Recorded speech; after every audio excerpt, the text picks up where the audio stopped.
कहानी है जो भरत जी के राजऋषि जीवन में एक मृग शावक हुआ करता था। देव भी इस साधु जीवन में प्रचार क्षेत्र में आने से पहले भगवान श्री कृष्ण की तरह गाय बछड़े ही चराते थे। सच्ची बात बता रहा हूं,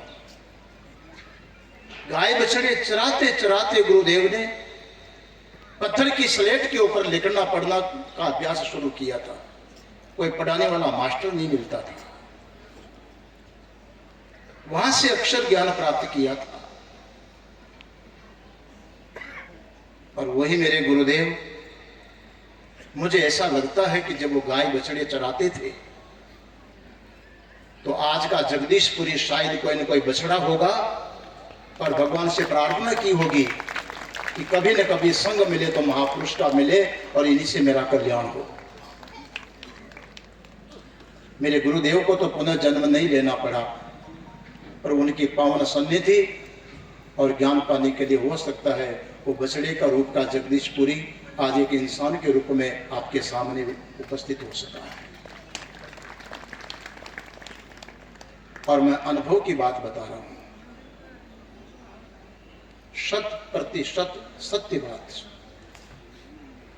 11 वर्ष की उम्र में इस शरीर के माता पिता ने एक सत्संग का आयोजन किया। महाराज श्री जी रात्रि सत्संग करते थे, भजन गा गा करके ग्रामीण क्षेत्र के अनपढ़ लोगों को सनातन धर्म से संस्कृत करते थे, जोड़ते थे। माता पिता ने सत्संग का आयोजन किया।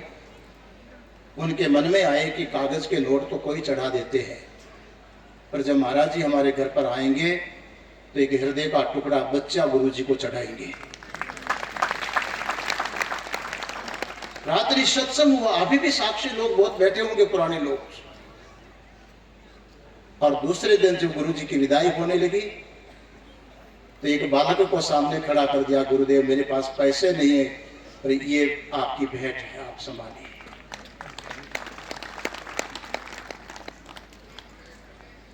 सज्जनों माताओं, जिस दिन मुझे गुरुदेव के चरणों में समर्पित किया गया, उस सत्संग से पहले मैंने कभी मेरे गुरुदेव के कागज की तस्वीर पर भी दर्शन नहीं किए थे, कोई दर्शन भी नहीं किए थे। मगर जब गुरुदेव के साथ में मुझे विदा किया गया तो अच्छी तरह से याद है कि जगदीशपुरी ने पीछे मुड़ करके नहीं देखा, आज तक नहीं देखा।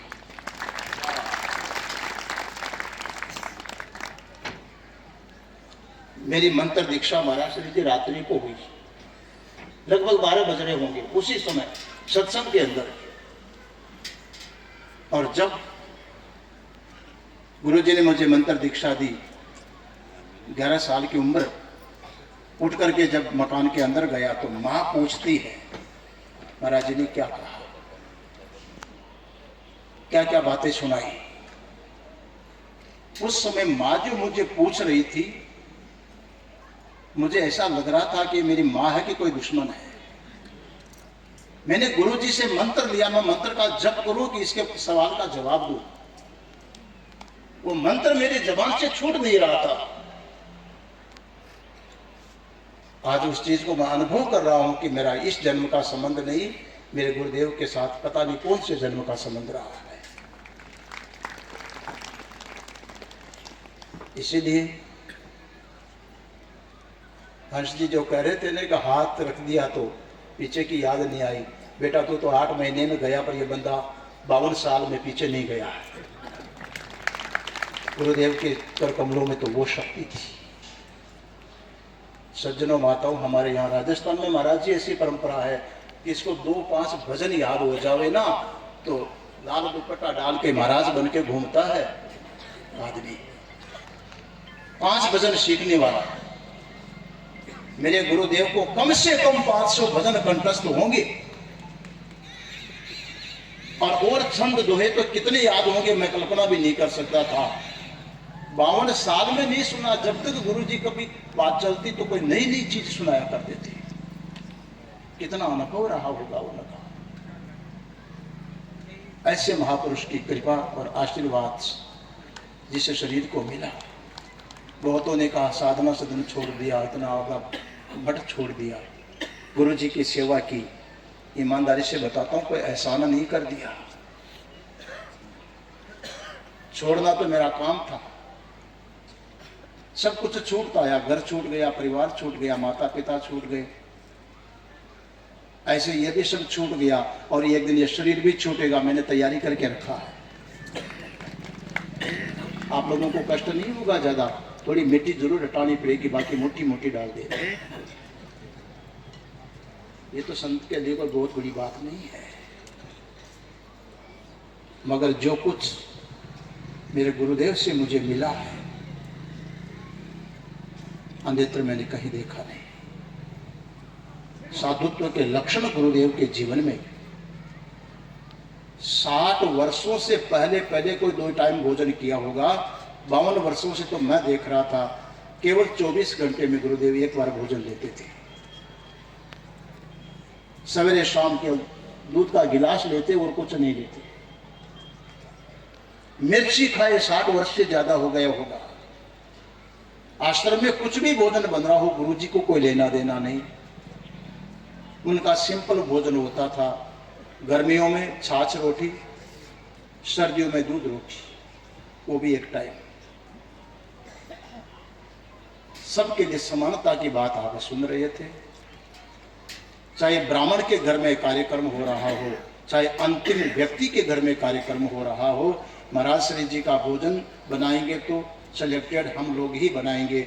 न ब्राह्मण के घर का बना हुआ खाएंगे और न अंतिम व्यक्ति के घर का बना हुआ खाएंगे। शुद्धता और पवित्रता का इतना ध्यान रहता था। सावधानी इतनी, जिस कुर्सी पर महाराज श्री जी बैठते थे, यदि कोई श्रद्धालु उस कुर्सी को उठा करके उधर रखता है तो महाराज जी ध्यान रखते थे कि इस व्यक्ति का हाथ किस जगह पर लगा है, उसको पता नहीं चलने देंगे। एक छोटा कपड़ा लेकर के आएंगे, उसके ऊपर फिरा करके साफ करके फिर बैठेंगे।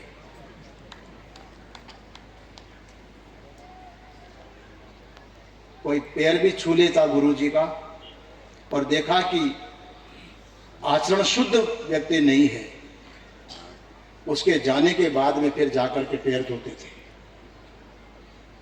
इतने शुद्धता का आहार और विहार जो गुरु जी का देखा।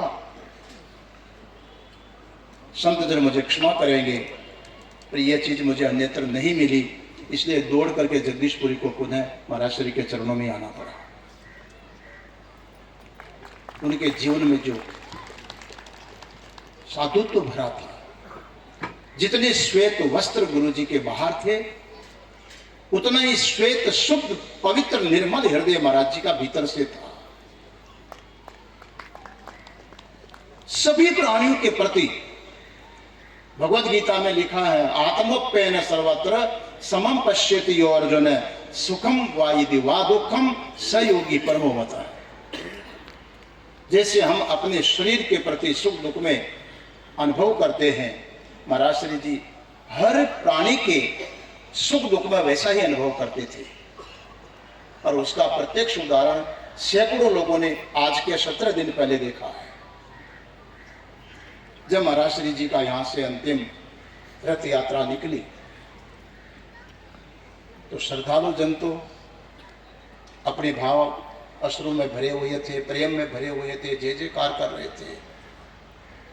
लेकिन उसके साथ जो कम से कम 250 गोवंश ने खड़े होकर के और श्रद्धा से जो गुरुदेव जी को विदाई दी है, आप वीडियो खोल करके देखिएगा, अद्भुत।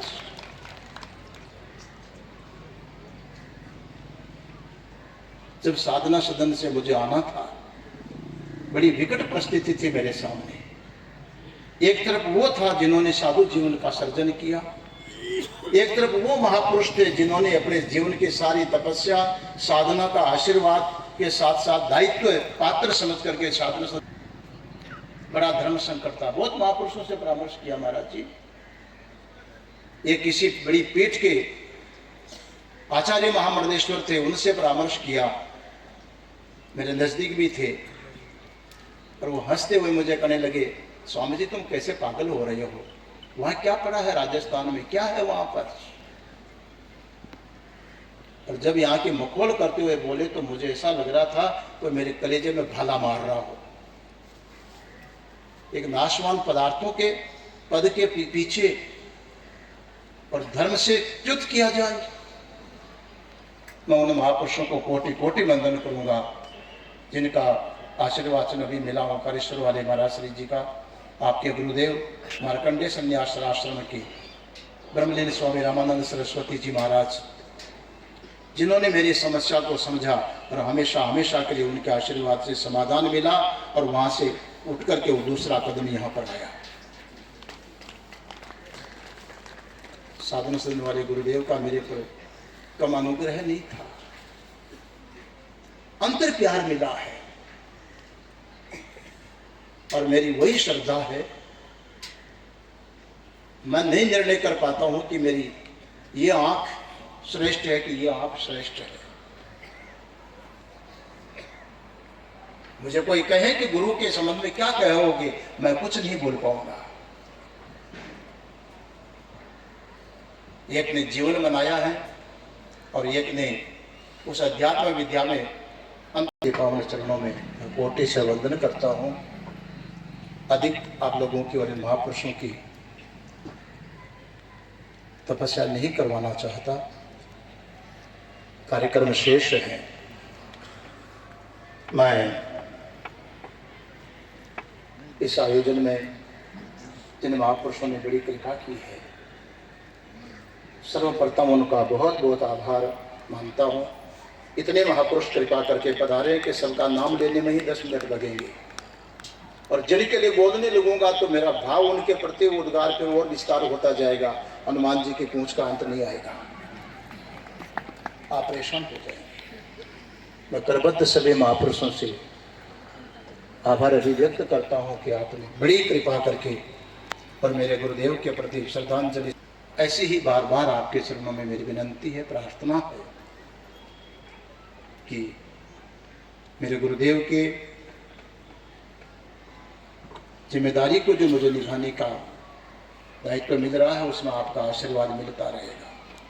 और जिस रूप से मैं गुरुदेव की सेवा कर पाया, एक बात छोटी सी याद आ रही महाराज श्री जी, बड़ी महत्वपूर्ण है और मैं उसको मनन करता हूँ। वृंदावन की एक बहुत बड़ी पीठ थी, अभी भी है। उसको चलाने में जो महात्मा थे, बहुत अच्छे महापुरुष थे, वो अपने गुरु के परम भक्त थे। जब उनका आश्रम संभालने वाले महात्मा का अंतिम समय आया, मुंबई में एडमिट किया गया, थोड़ी चेतना आते बैठे हो जाते हैं और बार बार वृंदावन आश्रम को याद करते हैं। उस महात्मा जी के चेले ने गुरु जी को कहा कि महाराज जी, आपका अंतिम समय है, बार बार आप ईंट पत्थरों को याद कर रहे हो, तो भगवान को याद करिए। महाराज जी, महात्मा को चेतना आ गई, गुस्से में आ गए, बोले तो पहले ये बता कि मेरा शिष्य है कि गुरु है। चेले ने कहा महाराज, हूं तो शिष्य, तो शिष्य है तो मुझे ज्ञान देने की जरूरत नहीं है। तो उस आश्रम को ईंट पत्थर देख रहा है, तो ईंट पत्थर नहीं, मेरे गुरुदेव का संकल्प शरीर है। जैसे गुरुदेव के शरीर की मैंने सेवा की है, उस आश्रम को गुरुदेव का साकार रूप समझ करके मैंने सेवा की है। संकल्प शरीर है। मैं सभी महापुरुषों से आश्रय की श्रद्धालु जनों से यही पवित्र भावना की अपेक्षा करता हूँ, इस शरीर को ऐसी सामर्थ्य प्रदान करें कि जो शरीर आपके साकार विग्रह की सेवा में काम आ सका। आपका ये संकल्प शरीर है, ये पूरी संस्था, नहीं तो किसी की ताकत नहीं थी। गुरुदेव क्या संकल्प से ही सब कुछ हुआ है, अयाचित हुआ है।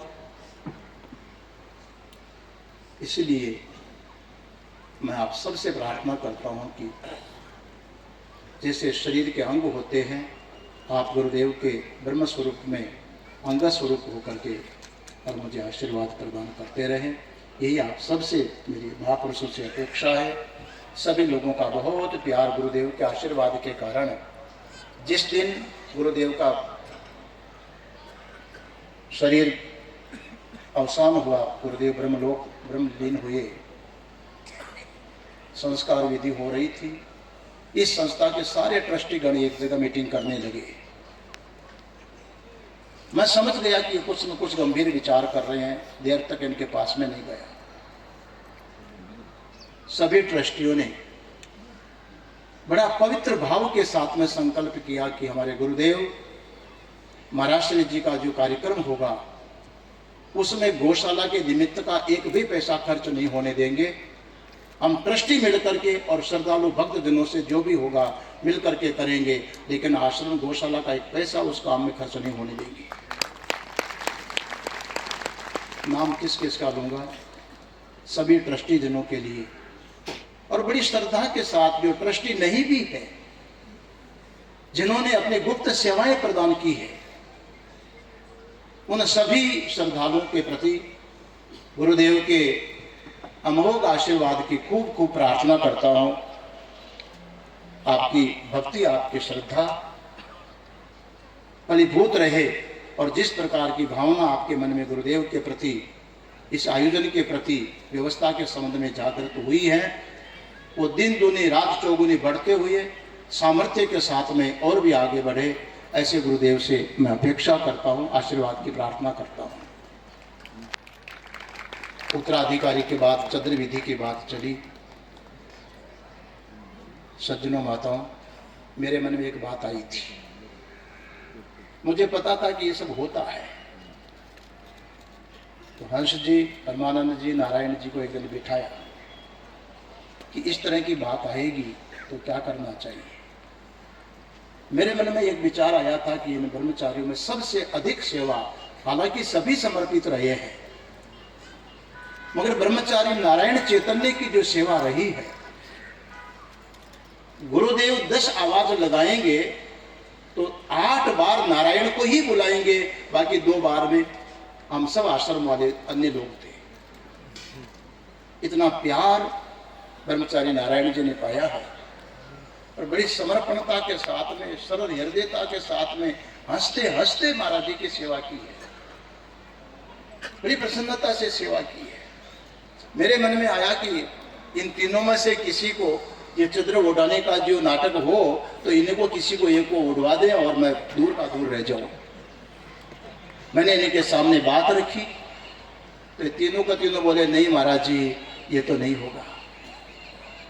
शायद इनको डर लगा होगा कि बचपन में घर छोड़ दिया, साधु जीवन में हरिद्वार छोड़ दिया, पता नहीं इसको छोड़ के भाग जाएंगे तो हम क्या करेंगे, डर लगा होगा।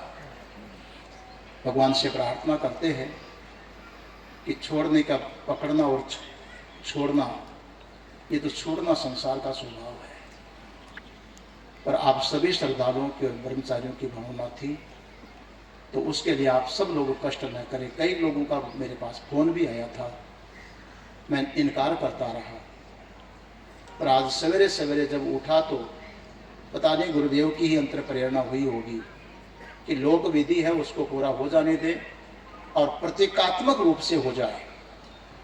तो यदि आपको करना ही है तो आप सभी श्रद्धालुओं की ओर से, जो इस संस्था के अंगभूत ट्रस्टी लोग हैं, वो एक कपड़ा डाल देंगे, आप समझ जाना कि उत्तराधिकारी यही है। और संत परंपरा में इन महापुरुषों की ओर से एक चंद्र उड़ा दे और मुझे आशीर्वाद दे कि इस चंद्र की इज्जत समझें और मर्यादा का निर्वहन करते रहें, तो आपकी बड़ी कृपा होगी। इसके बाद में समय बहुत हो चुका है, 2:30 बजने जा रहे हैं, 10-5 मिनट और भी लगेंगे। इन महापुरुषों को किन्हीं को फ्लाइट पकड़नी है, किसी को ट्रेन पकड़नी है, किसी को कुंभ की तैयारी करनी है। मैं अब अधिक समय नहीं लेकर के आप सभी से, महापुरुषों से कुछ भी त्रुटि व्यवस्था आदि में रही हो उसके लिए क्षमा याचना करता हूँ। आपकी अमोघ आशीर्वाद की हमेशा अपेक्षा करता हूँ और श्रद्धालुओं के इसी श्रद्धा और प्यार की अपेक्षा इस संस्था को बनी रहेगी। मेरे ऊपर गोमाता का, मेरे गुरुदेव का, भगवान महादेव का और सभी संतों का आशीर्वचन और आपका प्यार हमेशा बना रहे। इसी के साथ पुनः गुरुदेव के चरणों में कोटि से वंदन करते हुए मेरे वाक पुष्प क्या करो, मेरा जीवन ही आपके चरणों में समर्पित है। गुरुदेव के चरणों में कोटि कोटि वंदन। अब मैं इस मंच को बड़े ही कुशलता के साथ जिन्होंने संचालन का निर्वहन किया है, स्वामी सोम चैतन्य जी से मैं आग्रह करूँगा कि जो भी आपको करवाना है शेष विधि शीघ्रता से संपन्न करवाएं। सज्जनों माताओं, एक सूचना जरूर मैं निवेदन कर दूं कि आप लोगों की भोजन पंक्ति यहीं पर होनी है। थोड़ा इतना अवसर दीजिएगा कि नीचे गदेले और चादर जो बिछे हुए हैं उनको उठाई जा सके। आप स्वयं भी मिलकर के कहीं से सेवा में लग जाएं तो बहुत अच्छा होगा। जल्दी से जल्दी वो व्यवस्था हो सकेगी। जो लोग शारीरिक रूप से नीचे बैठने में असमर्थ है, बड़ी तकलीफ रहती है, उन लोगों के लिए चेयर की भी कुर्सी की भी व्यवस्था अंदर की गई है सामने पंडाल में। वो ये न सोचें कि वहाँ कोई विशेष होगा। विशेष होगा तो ये होगा कि जो नीचे नहीं बैठ पाते उनके लिए कुर्सी होगी। तो इतनी उदारता जरूर बरतें कि ऐसे बुजुर्गों के लिए, असमर्थ लोगों के लिए उस स्थान को रिक्त छोड़े, वहाँ भीड़ भाड़ न करें।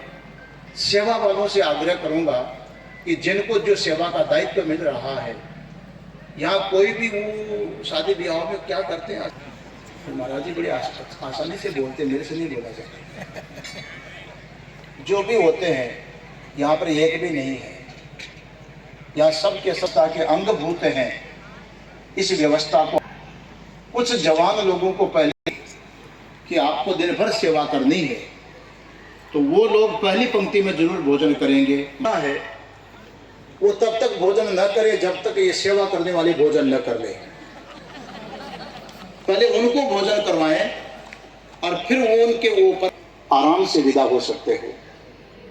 और जो प्रश्न वाले रहेंगे, इसी आग्रह के साथ गुरुदेव के चरणों में कोटि से वंदन। हरि ओम तत्सत, हरि ओम तत्सत, हरि ओम। हरि ओम। महाराज श्री जी के द्वारा सब महापुरुषों का आभार व्यक्त किया गया। अब जो परिपालन करना है निर्धारित ऐसे हुआ है कि अपने संपूर्ण संत समाज की ओर से आज की सभा के अध्यक्ष जी और वरिष्ठ महामंडलेश्वर स्वामी जी वृंदावन से पधारे हुए हैं, सबके प्रतिनिधि के रूप में उनकी ओर से एक सभा दी जाए, एक चर्चा प्रदान की जाए और संपूर्ण भक्त मंडलों को एक सज्जा प्रदान की जाए। आज मंच पर अभी मात्र 2 ही चादर उड़ाई जाएगी, बाकी सब प्रतिनिधित्व के रूप में उसमें ही सम्मिलित होंगे। तो मैं सर्वप्रथम करवत निवेदन करूंगा आपकी सभा के जो अध्यक्ष महोदय थे